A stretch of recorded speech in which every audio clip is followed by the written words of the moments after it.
adoro te devote, latens deitas, que subis figuris, vere latitas, Pelo sinal da Santa Cruz, livra-nos Deus Nosso Senhor dos nossos inimigos. Em nome do Pai, do Filho e do Espírito Santo. Amém. E inspirai, Senhor, as nossas ações, e ajudai a realizá-las, para que em vós comece e para vós termine tudo aquilo que fizermos. Por Cristo, Senhor nosso. Amém. Santa Maria, Mãe de Deus, rogai por nós. São Tomás de Aquino, rogai por nós. Em nome do Pai, do Filho e do Espírito Santo. Amém.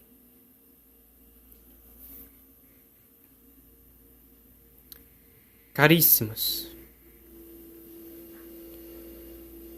hoje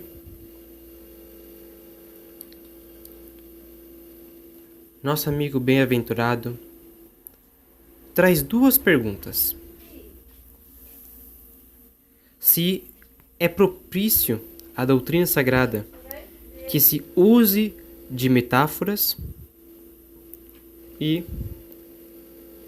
se na doutrina sagrada há vários sentidos, aí em específico o literal, o alegórico, o moral e o anagógico. Bem, por que haveria de ter metáforas, comparações e outras figuras de linguagem, imagens e tudo mais nas Sagradas Escrituras, na doutrina sagrada? Há de se ter por uma coisa: Deus conhece a nossa condição. Deus conhece o nosso modo de conhecer. Ele não ignora. É como um mestre a um discípulo, sabendo que o discípulo não pode conceber todas as coisas, todo o repertório do mestre de uma vez por todas. Ele faz isso com muita paciência, gradativamente. Vai desenvolvendo, vai de passo em passo. E muito convém, digamos assim, é como se o mestre ele se inclina para as dificuldades do discípulo. Pois bem, nós somos esses discípulos. E Deus é o mestre. Há de ensinar sobre si mesmo sem deixar de perceber as nossas dificuldades. Sabendo que o nosso modo de conhecer é saindo do sensível para o inteligível, ou seja, dos sentidos para a ideia,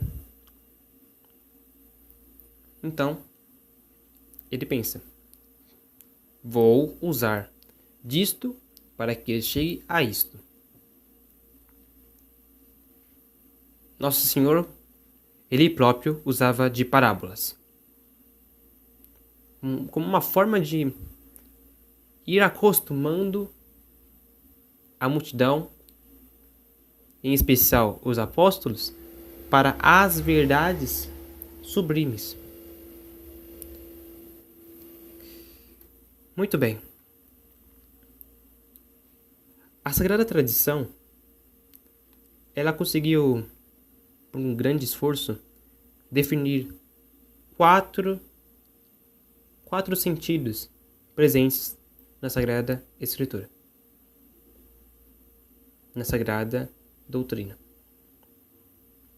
O primeiro é o literal. Então, literal e histórico. Então, é o fato. Aconteceu de fato isso aqui. O segundo é o alegórico ou analogia, ou seja, eu significo, uma coisa significa a outra. Por exemplo, uma analogia nas Sagradas Escrituras. Acho que isso aqui é São Paulo. Assim como a morte entrou por um homem, a ressurreição há de vir por um homem. O primeiro homem era terrestre, o segundo é celeste. O primeiro veio da terra, o segundo desceu do céu. Isso é uma analogia, né? Então pega duas coisas e vamos dar a relação. Ou mesmo o próprio Cristo, na sua conversa com Nicodemos, ele faz uma analogia. Ele fala: assim como a serpente de bronze foi levantada no deserto, para que todos que vejam ela fossem curados, assim o Filho do Homem deve ser levantado no madeiro da cruz, para que todos que vejam ele, todos que creiam nele, tenham a vida. Analogia. Ou alegoria. Isso é analogia. Sentido moral. Muitas vezes vemos uma pessoa fazendo algo para que nós possamos também imitá-los. Então, muitas vezes Nosso Senhor agiu de uma coisa de tal modo para que nós possamos o imitá-lo, a seguir o seu exemplo. Sentido moral. Ou seja, o que devemos fazer nessa vida. O sentido anagógico é o que se deve esperar na vida futura. Né? Então, o que se terá na vida eterna? Por exemplo, nosso próprio Senhor, na sua discussão com acho que é saduceus, né? Que não acreditam na ressurreição. Eles falam assim, respondendo à questão deles, ele vai dizer que os bem-aventurados são como anjos. Ou seja, vive para Deus. Pronto. Então, está usando de uma imagem para explicar algo futuro. Algo que se viverá na próxima vida. Na bem-aventurança.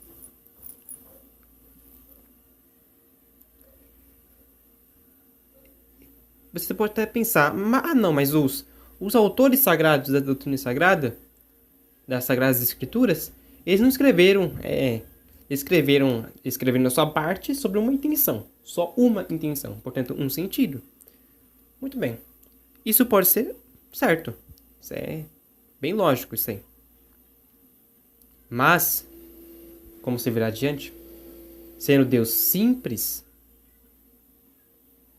ele conhece tudo simultaneamente, sem nenhuma dificuldade e com muita simplicidade.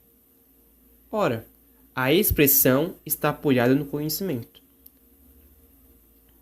Se Deus tudo conhece, Deus tudo pode exprimir, ou seja, vários sentidos de uma vez só.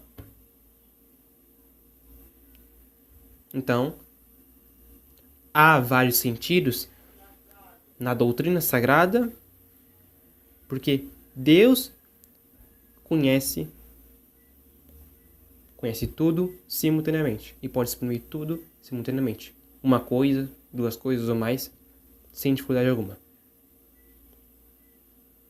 E o faz isso para que estejamos exercidos, digamos assim, para a vida que há de vir.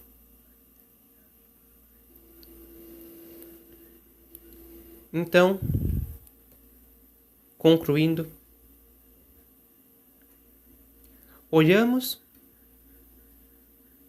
para este Deus que desceu do céu, que se inclinou, que saiu de seu trono de glória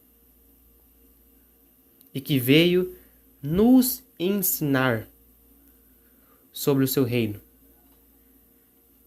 para que vivamos o que se é ensinado. Amemos, busquemos o que aprendemos. Então, caríssimos, não se abstenha da doutrina sagrada no cotidiano. Tenha sempre ela consigo. Tenha de cor. Tenha no coração.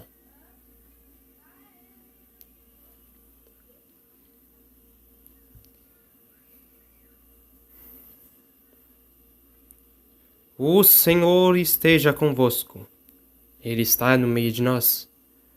Abençoe-nos, Deus Todo-Poderoso, Pai, Filho e Espírito Santo. Amém.